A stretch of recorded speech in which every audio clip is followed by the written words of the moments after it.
सुखासारिथे पूर्ण वैराग्य जाचे वसिष्ठापरी ज्ञान योगेश्वराचे कवी वाल्मिका सारिखा मान्य ऐसा नमस्कार माझा सद्गुरु रामदासा. श्रीमद्दासबोध 13व्या दशकामध्ये आज आपण तिसरा समास उभारणी निरूपण याचा अभ्यास करूया. स्वामीजी सांगतात, निर्गुण ब्रह्मामध्ये प्रथम संकल्प निर्माण झाला. त्याला दोन अंगे असतात, दोन बाजू असतात. संकल्प जो निर्माण झाला त्याच्या दोन बाजू आहेत. त्यामध्ये असणारी शुद्ध जाणीव म्हणजे संकल्पामध्ये असणारी शुद्ध जाणीव हे पहिले अंग आहे आणि अष्टधा प्रकृती हे त्याचे दुसरे अंग आहे. संकल्पाची दोन अंग कुठली? पहिलं अंग आहे शुद्ध जाणीव जे ब्रह्म आहे आणि दुसरं आहे अष्टधा प्रकृती हे त्याचं दुसरं अंग आहे. यालाच अर्धनारी नटेश्वर म्हणतात. त्यातूनच गुणक्षोभिणी प्रगट झाली. गुणक्षोभिणीचा अर्थ जिच्यामध्ये गुण आहे, सत्वगुण, रजोगुण आणि तमोगुण. ही गुणक्षोभिणी प्रगट झाली कशातून? अर्धनारी नटेश्वरातून. आणि 3.5 मात्रांचा ओंकार उदयाला आला. अ, उ आणि म या 3.5 मात्रा आहेत आणि त्यापासूनच ओम शब्द तयार झाला. म्हणून इथे म्हटलेलं आहे 3.5 मात्रांचा ओंकार उदयाला आला. त्यामधून पंचभूताचा विस्तार होऊन हे संपूर्ण विश्व घडवले गेले. आपण समाज शिकताना हे ऐकायचं आहे की या विश्वाची निर्मिती, उभारणी कशी झाली ते आपल्याला समर्थ सांगतात आहे. पंचभूतांचा विस्तार होऊन हे संपूर्ण विश्व घडवले गेले. पाण्यापासून सर्व जीव मात्र उत्पन्न झाले. मुळापासून शेवटपर्यंत विश्वाच्या व्यवहारात कर्तेपण अंतरात्म्याकडे आहे. आपल्या प्रत्येकाच्या आतमध्ये जो आत्मा आहे त्या अंतरात्म्याकडे विश्वाच्या व्यवहारातील सर्व कर्तेपण आहे, मुळापासून शेवटपर्यंत. आणि हा अंतरात्मा सर्व काही करतो. पण या साऱ्या गोष्टी प्रचितीने म्हणजे स्वतः अनुभव घेऊन पाहाव्यात. प्रपंचात काय आणि परमार्थात काय. प्रचिती वाचून अनुभवाशिवाय खरे समाधान नाही. ब्रह्म हे सर्व ठिकाणी ओतप्रोत गच्च भरून आहे, पण ते अगदी सूक्ष्म असल्या कारणाने पोकळ किंवा रिकामे आहे असे वाटते. पण ते रिकामेही नाही आणि पोकळही नाही. आकाशापेक्षाही विशाल असणारे ब्रह्म सर्वात विशाल काय आहे या जगामध्ये? तर आपण सांगतो आकाश विशाल आहे. पण त्यापेक्षा देखील विशाल असणारे ब्रह्म ते कसं आहे? निर्मळ आहे, निश्चळ आणि निर्विकारी आहे. अशा या अवस्थेमध्ये खूप काळ गेल्यानंतर त्याच्यामध्ये विश्वनिर्मितीला आरंभ झाला. या विश्वाचे मूळ आता आपण सर्वांनी लक्षपूर्वक ऐकावे. समर्थ सांगतात आपल्याला, परब्रह्म निश्चळ असतानाही त्यात चंचल संकल्प उठला. निश्चळच्या विरुद्ध आहे चंचल. निश्चळ म्हणजे जे हालत नाही, चालत नाही त्याला म्हणायचं निश्चळ. आणि चंचल माहिती आपल्याला, जे अस्थिर आहे, स्थिर नाही त्याला म्हणायचं चंचल. परब्रह्म निश्चळ असताना सुद्धा या परब्रह्मामध्ये जो संकल्प उठला तो चंचल होता. त्याला आदि नारायण असे म्हणतात. मूळ माया जगदीश्वर यांनाच षडगुणेश्वर असे म्हणतात. अष्टधा प्रकृतीचा विचार तेथेच सुरू होतो.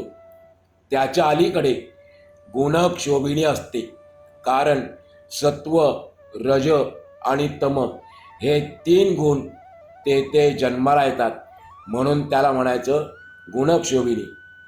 मूळ ओंकाराची मांडणी तेथूनच होते.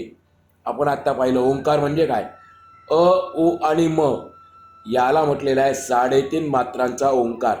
मग अ म्हणजे, उ म्हणजे आणि म म्हणजे काय, हे तिन्ही गुणच आहेत, सत्व, रज आणि तम. अकार, उकार आणि मकार मिळून ओंकार घडतो आणि त्यानंतर पंचभूताचा सारा विस्तार जिकडे तिकडे पसरतो. अंतरात्म्याला आकाश म्हणतात. त्यापासून वायू जन्माला येतो आणि वायूपासून तेज जन्म पावते. एकमेकांसमोरून येणारे वायूचे 2 प्रवाह एकमेकांशी घासले जातात. वायूचे 2 प्रवाह तयार होतात कारण ते एकमेकांसमोर येतात आणि ते एकमेकांशी घासले जातात आणि त्या घर्षणातून अग्नी पेट घेतो. तेथे सूर्यबिंब प्रगट होते. जो थंड वारा वाहतो त्यामधून पाणी उत्पन्न होते. ते पाणी थिजते आणि त्यापासून पृथ्वी तयार होते. या पृथ्वीच्या पोटामध्ये कोट्यावधी बीजे असतात. पाण्याची आणि त्यांची गाठ पडली, पाणी आणि त्या बीजांचा संयोग झाला की मग त्यातूनच अंकुर फुटतात. त्यातून पुढे नाना प्रकारचे वृक्ष आणि वेली, विविध रंगांची फुले, पाने, नाना प्रकारची फुले, तसेच वेगवेगळ्या प्रकारची चव असलेली फळे निर्माण होतात. नाना रंगांची फळे, फुले, पाने, त्याचप्रमाणे नाना प्रकारची अन्नधान्ये त्या अंकुरापासूनच निर्माण होतात. अन्नापासून वीर्य तयार होते आणि वीर्यापासून प्राणी निपजतात, म्हणजे प्राण्यांचा जन्म होतो. प्राणी जन्माला येतात. अन्नापासून वीर्य बनते, वीर्यापासून प्राणी जन्माला येतात आणि हा तर जीवाच्या उत्पत्तीचा प्रत्यक्ष अनुभवच आहे. अंडज, जारज, स्वेदज आणि उद्भिज हे 4ही प्रकारचे जीव प्राणी पृथ्वी आणि पाणी यांच्यापासून उपजतात, म्हणजे निर्माण होतात. या सृष्टी रचनेचे हे एक मोठे नवल आहे आणि कौतुकही आहे. 4 खाणी आणि 4 वाणी, 4 खाणी आणि 4 वाणी व 84 लक्ष जीव योनी, तिन्ही लोक आणि सर्व पिंड ब्रह्मांड अशा प्रकारे निर्माण झालेले आहेत. मुळात अष्टदा प्रकृती आहे. तिच्यातील पंचभूतामध्ये पाणी असते. त्या पाण्यापासून जीव जन्माला येतात. पाणी जर मिळाले नाही तर सगळे प्राणी मरतात. हा आपल्या सर्वांचा अनुभव आहे. आपल्याला अन्नाशिवाय आपण राहू शकतो, पण पाणी जर मिळालं नाही तर आपल्याला राहता येणार नाही, आपला मृत्यू होऊ शकतो. म्हणून म्हटलेलं आहे, पाण्याशिवाय प्राणी राहूच शकत नाही. समर्थ म्हणतात, हे काही नुसते कल्पनेचे बोलणे नाही, माझ्या कल्पनेने तुम्हाला सांगत नाही, याचा अनुभव घ्यावा. प्रत्येकाने मी सांगतो त्याचा अनुभव घ्यावा. वेद, शास्त्रे व पुराणे प्रत्यक्ष अनुभवाने स्वीकारावी. वेदामध्ये, शास्त्रामध्ये, पुराणांमध्ये हेच सांगितलेले आहे, पण आपण स्वतः प्रत्यक्ष त्याचा अनुभव घ्यावा आणि मग स्वीकारावी. परमार्थात तसेच प्रपंचात सगळीकडे प्रत्यक्ष अनुभव आल्याशिवाय कोणताही सिद्धांत स्वीकारू नये.